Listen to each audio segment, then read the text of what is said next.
Muito bem, senhores, mais uma aula no intelecto, né?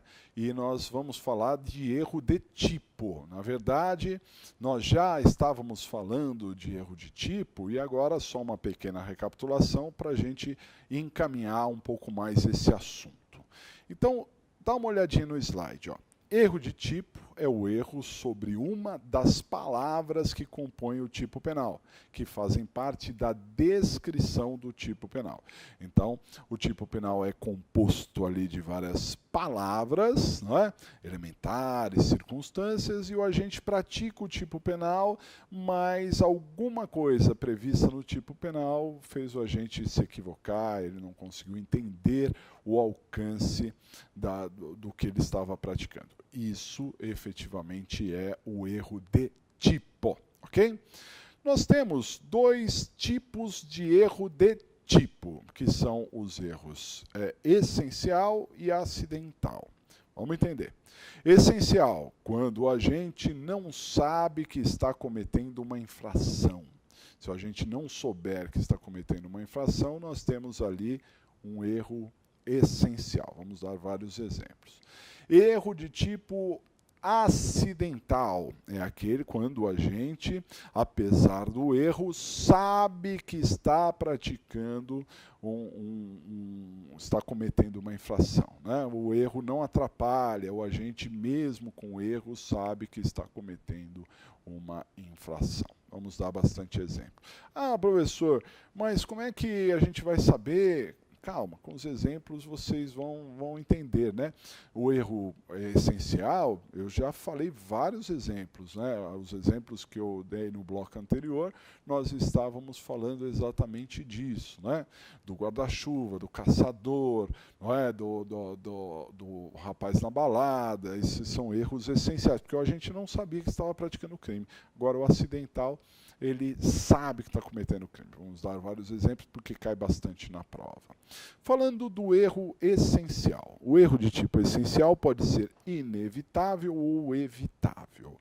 O erro de tipo inevitável também é chamado de excusável ou desculpável. É aquele que qualquer pessoa na mesma situação praticaria o mesmo erro, cometeria o mesmo erro. Então o erro ele era inevitável. Não é inevitável. Você se põe na situação e fala assim, pô, eu cometeria esse erro. Então o erro era inevitável. E nesse caso exclui o dolo e a culpa. A consequência do erro de tipo essencial inevitável é que exclui totalmente o dolo e a culpa do agente. O agente deve ser absolvido. Ok? Agora, às vezes, o erro é evitável, também chamado de inexcusável, indesculpável. Né? Então, o erro evitável é aquele que nem todos errariam. Se o agente tivesse tido um pouco de cautela, um pouco de cuidado, ele não teria cometido o mesmo erro. Né? Então, esse seria um erro que era evitável, daria para evitar.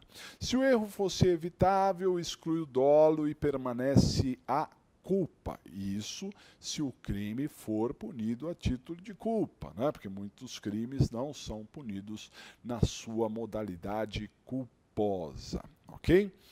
Bom, o grande dilema do aluno nesse momento é perguntar, poxa, professor, mas quando é que eu vou saber se o erro é inevitável ou evitável? Você não vai saber, porque isso depende do caso concreto, depende das provas levadas no processo. O mesmo caso, guardem isso, o mesmo caso pode ser inevitável ou evitável. Você pega lá o caçador, o exemplo que nós falamos do caçador, que o sujeito estava caçando na floresta. Era evitável aquele erro ou é inevitável? Depende. Se eu sou advogado do caçador, eu vou tentar provar por A mais B que era inevitável, que qualquer caçador cometeria o mesmo erro, que era inevitável errar, qualquer pessoa erraria, porque se ficar comprovado que o erro era inevitável, né, o agente será absolvido, exclui o dolo e a culpa. Já o promotor, o Ministério Público, vai tentar provar que o erro era evitável, que nem todos os caçadores errariam. Por quê? Porque se ele comprovar isso, exclui o dolo, né, mas permanece a culpa, e o agente seria responsabilizado por homicídio culposo. Então, muito depende da prova do caso concreto. O exame da OAB, nesse sentido, é extremamente justo, porque ele não coloca exemplos dúbios, problemas dúbios. Ele vai deixar bem claro para você se o erro era inevitável ou se o erro era evitável, né? O que você precisa saber é o conceito e a consequência.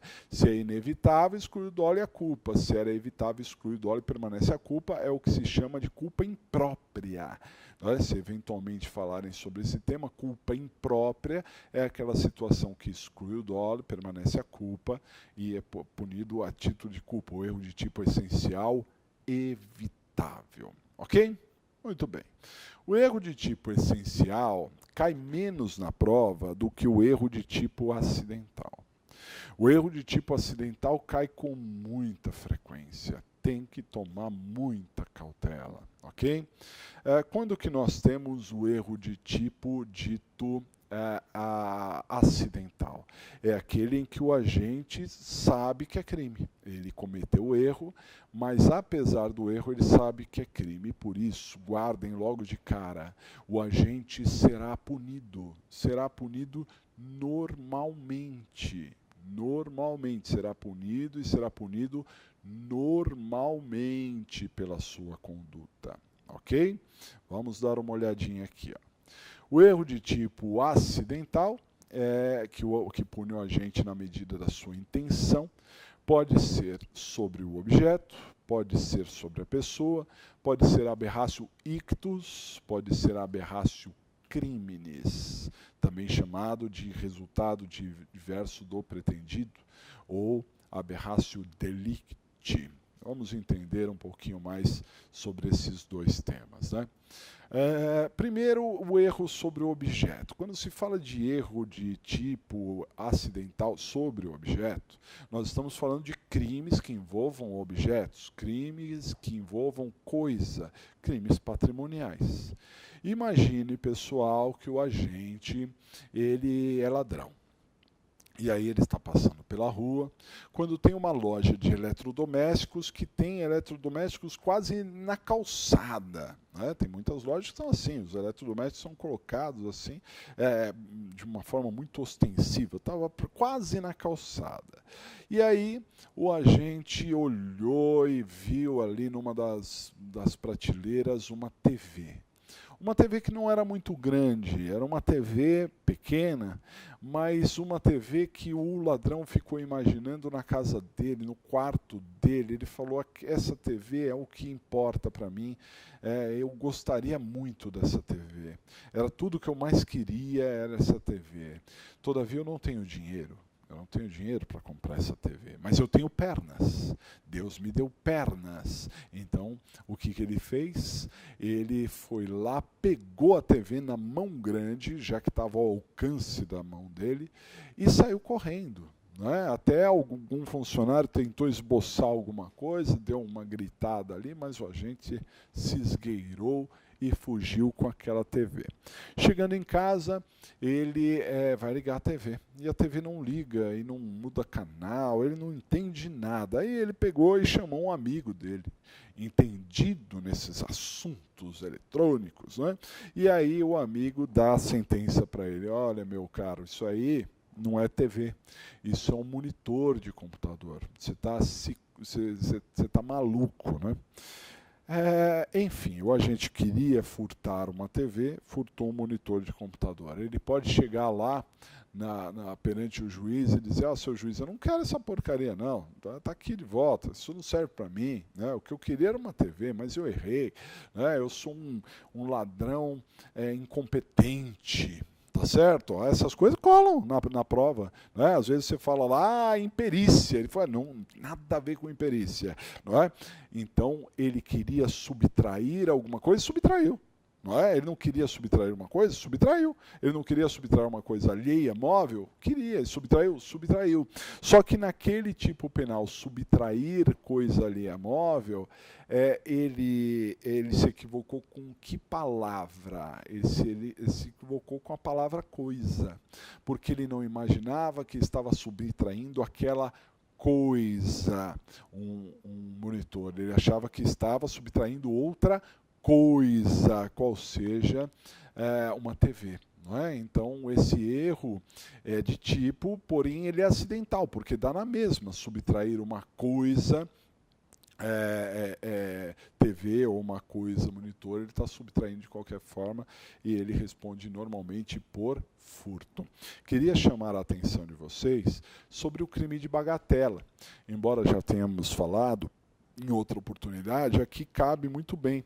Às vezes, o agente ele subtrai algo de um valor muito irrisório, muito pequeno, e isso é considerado, pelo princípio da insignificância, um furto de bagatela.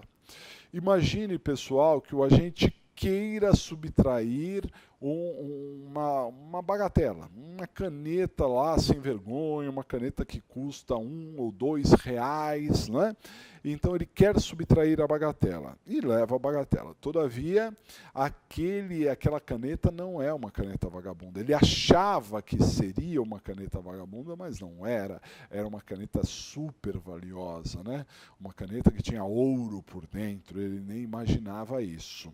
Em sua defesa, ele pode alegar a insignificância? Pode. Ah, mas aquela caneta custa alguns R$1.000, né? Muitos R$1.000. E aí ele é bagatela? Porque o agente é punido na medida da sua intenção. O contrário é verdadeiro também, tá, pessoal? Então imagine o seguinte, o agente ele queria subtrair algo de valor extremo, uma caneta cara, uma caneta Montblanc que vale R$10.000, ele queria subtrair essa caneta. Subtraiu, só que depois descobriu-se que ela era falsa, que não valia nada. Então, ele pode alegar a bagatela? De jeito nenhum, porque o agente tem que ser punido na medida da sua intenção, e a intenção dele não era subtrair bagatela. Dá para entender? Ótimo. No que diz respeito à pessoa, o erro pode ser sobre a pessoa. E quando se fala de erros sobre a pessoa, nós estamos pensando em crimes que sejam contra a pessoa, evidentemente, né? Então vamos lá. O agente ele é matador. Ele é matador e ele tem a incumbência de matar uma pessoa. Ele nem conhece essa pessoa, mas ele tem a foto da pessoa e o endereço. Então ele chega no endereço, ele tem a foto, ele toca a campainha e aquela pessoa atende à porta, né? O senhor, ele olha para a pessoa, vê essa pessoa mesmo, ele olha para a foto, olha para a pessoa, né? E ali ele identifica aquela pessoa e mata a pessoa errada, porque não é o agente, é um irmão dele, não precisa nem ser irmão gêmeo. Gêmeo poderia até confundir mais, mas às vezes um próprio irmão, mesmo sem ser gêmeo, muito parecido um com o outro, e ele se confundiu e matou a pessoa errada. Pode esse assassino se defender perante o juiz e dizer também que ele se equivocou, que ele não queria ter matado o A, que o objeto dele era matar o B, né? Ele poderia dizer isso? Não. Por quê? Porque o agente queria matar alguém e matou alguém. Matou alguém errado. Naquele tipo penal, matar alguém, ele se equivocou com relação à palavra alguém, eis que matou a pessoa errada. Mas a verdade é que ele queria tirar a vida de uma pessoa e tirou a vida de uma pessoa. Ponto. Então, ele responde normalmente por homicídio doloso. Não se esqueçam, na medida da sua intenção. Aqui devemos lembrar que o Código Penal, mais precisamente no artigo 61, no artigo 62, nós temos as chamadas agravantes genéricas. E no artigo 61, inciso 2, a linha E, nós temos uma agravante genérica toda vez que o agente cometer crime contra ascendente, descendente, cônjuge ou irmão. Praticou crime contra ascendente, descendente, cônjuge ou irmão, ele terá uma pena maior, ele terá uma pena agravada, conforme reza o artigo 61. Muito bem. Imagine que o agente queria matar a sua esposa.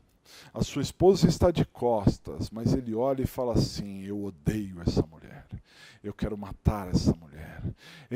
Esse cabelo, eu sei esse cabelo, eu odeio esse cabelo, não é? Por isso eu quero matar essa mulher. Ele vai lá e dá um tiro e mata a vizinha, porque a vizinha tem o mesmo cabelo que a esposa, vai no mesmo cabeleireiro.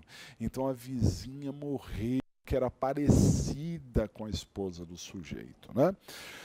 Pergunto, ele terá a agravante de ter matado a esposa ou não terá? Ele terá, porque embora ele não tenha matado o cônjuge, e a intenção dele era matar o cônjuge. Então ele terá uma pena maior, sim, ok? Agora, o contrário também é verdadeiro. Imagina que ele queira matar a vizinha e ele dá um tiro para matar a vizinha e acaba matando a própria esposa, né? Se equivocando de pessoa. Aí ele não terá a agravante, porque ele não queria matar a esposa. Caiu na OAB um teste bem interessante, em que a mulher ela estava em estado puerperal. Ela estava em estado puerperal. Ela deu à luz a uma criança e entrou em estado puerperal, né? Então ela ficou um pouco confusa, né? Ela teve algumas reações, embora ela soubesse o que estava fazendo, e ela teve um ódio repentino do seu próprio filho, o filho que ela acabou de ter. Então ela foi até o berçário, com a intenção de matar o próprio filho, né? Chegando lá no berçário, ela identificou o seu filho, falou: esse aqui, e esganou a criança. No dia seguinte, identificaram que morreu uma criança que não era o filho daquela mulher. Ela matou a criança errada. Não é? Ela matou a criança errada. Ela responde por que crime? Ela responde por infanticídio. Por quê? Porque a intenção dela era matar o próprio filho nascente, o neonato, por estar em estado puerperal. Em razão disso que ela resolveu matar, né? E ela se equivocou. É verdade que ela não matou o próprio filho, mas a intenção dela era matar o próprio filho e ela acreditava que era o próprio filho. E por isso ela cometeu um erro de tipo acidental com relação à pessoa, responde na medida da sua intenção. Okay? Seria diferente, por exemplo, se a mulher em estado puerperal chegasse lá no berçário, eu quero meu filho, cadê meu filho? Procura o filho, vê a plaquinha, não tem nenhuma criança, não tem o meu filho aqui, mas tem esse menino, ele é feio, deixa eu matar ele. Vai lá, esgana ele. Aí responderia por homicídio. Porque ela não está se equivocando com relação à pessoa, ela está vendo que não é o filho dela, mesmo assim ela quer matar, então ela responderia por homicídio. Entenderam? No primeiro exemplo, ela imaginava que era o próprio filho. Muito bem. O erro pode ser uma aberrácio. O que seria uma aberrácio? Aberrácio, ela é um erro na execução. Pensa nisso, aberrácio é um erro na execução, ou um erro de alvo, errar na execução ou errar o alvo, isso é aberrácio, ok? Então, a aberrácio ela pode ser ictus ou criminis. Ictus está previsto no artigo 74 do Código Penal e criminis está no artigo 75, 74 do Código Penal ou 75, isso seria a aberrácio. Muito bem, erro de alvo. Qual é a diferença da aberrácio ictus para a aberrácio criminis? É que na aberrácio ictus, o agente erra o alvo e comete um crime da mesma natureza. Não é?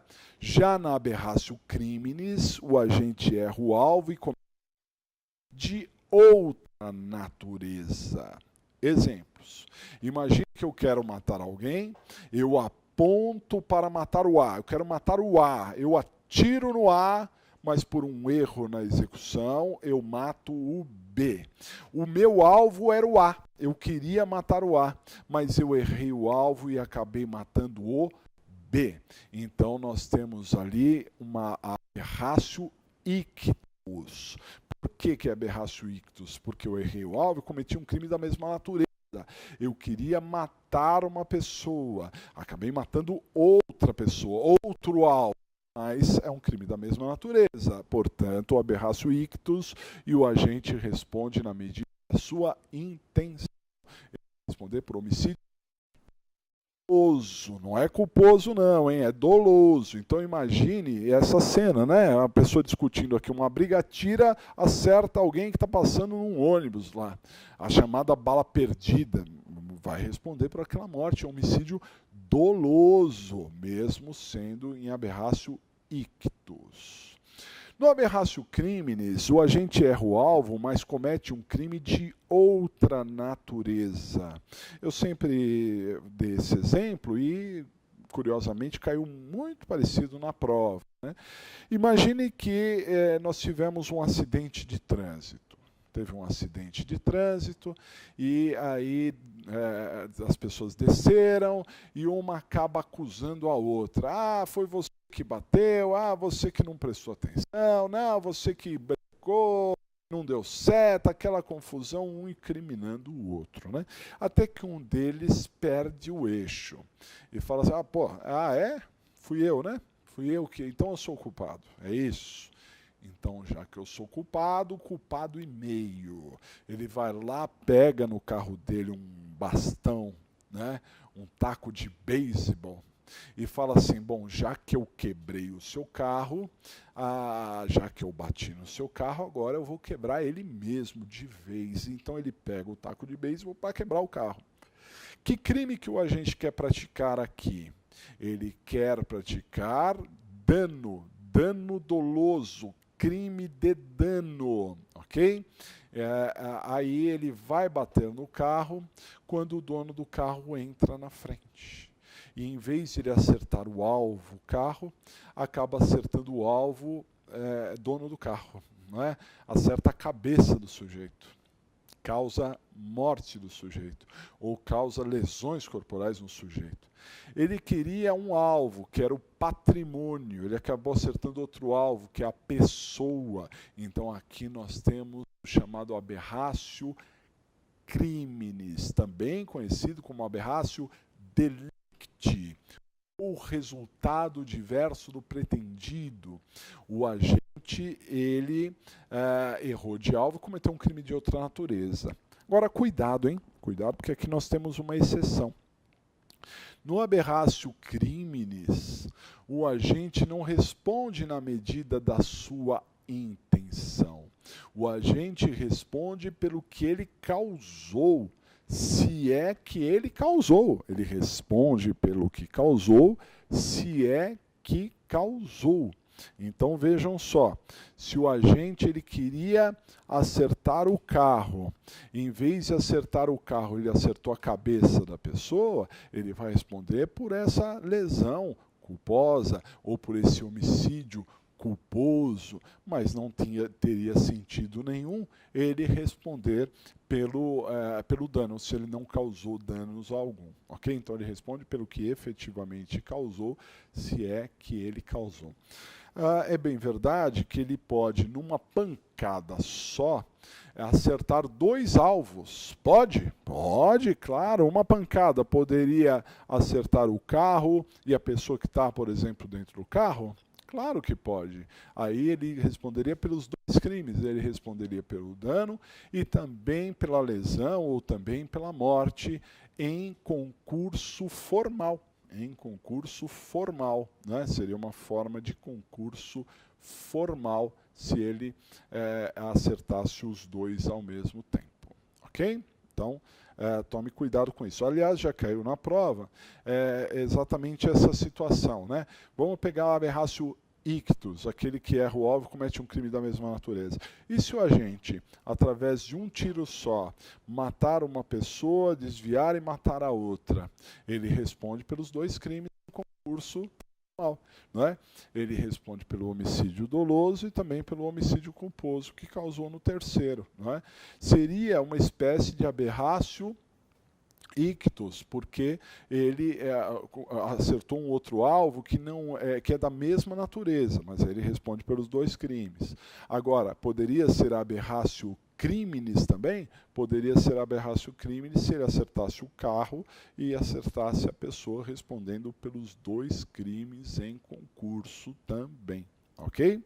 Então, vai uma dica importante aí para vocês, né? Analisar sempre esse erro de tipo, um tema que tem caído muito. Nós vamos voltar a esse tema logo, porque nós vamos falar de culpabilidade e o erro de tipo ele entra dentro dos aspectos relacionados à culpabilidade, né? A gente vai falar bastante dele, mas tome bastante cuidado com isso, porque tem chances reais de cair para vocês, né?